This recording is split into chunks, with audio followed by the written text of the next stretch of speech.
ADGP RSS കൂടിക്കാഴ്ചയെ പിന്തുണച്ച കേന്ദ്രമന്ത്രി സുരേഷ് ഗോപി കൂടിക്കാഴ്ചയെ വിമർശിക്കാൻ യോഗ്യനായ ഒരാളി കേരളത്തിലുണ്ടോ എന്ന് സുരേഷ് ഗോപി ചോദിച്ചു. രാഷ്ട്രീയ അയിത്തം കൽപ്പിക്കുന്നവർ കുറ്റക്കാരാണ്. കേരളത്തിലെ നിലവിലെ ചർച്ചയോട് പുച്ഛമാണെന്നും സുരേഷ് ഗോപി പറഞ്ഞു. മൂല്യച്യൂതിക്ക് എരുതിയിൽ എണ്ണയൊഴിക്കും വിധം ചർച്ചകളിൽ ഏർപ്പെടുന്ന ആൾക്കാർ കഴിഞ്ഞ ഒരാഴ്ച കാലമായിട്ട് നടത്തിക്കൊണ്ടിരിക്കുന്ന ചർച്ചകളെ കുറിച്ച് അദ്ദേഹം പറഞ്ഞു. എനിക്ക് പുച്ഛമാണ് തോന്നിയത്. ഇതിലാരാണ് ഈ ഒരു സന്ദർശനം കൂടിക്കാഴ്ചയെ വിമർശിക്കാൻ യോഗ്യതയുള്ള ഒരാൾ കേരളത്തിലുണ്ട്?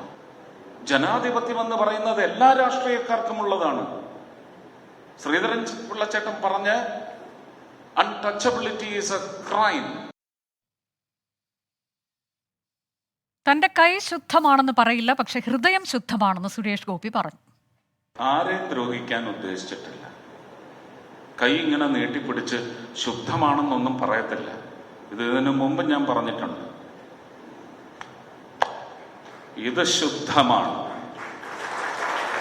ഒരാളെയും ദ്രോഹിക്കില്ല. അങ്ങനെ ആരെങ്കിലുമൊക്കെ ദ്രോഹിക്കാൻ വരുന്നവരെ വിടുകയുമില്ല. അത്രയും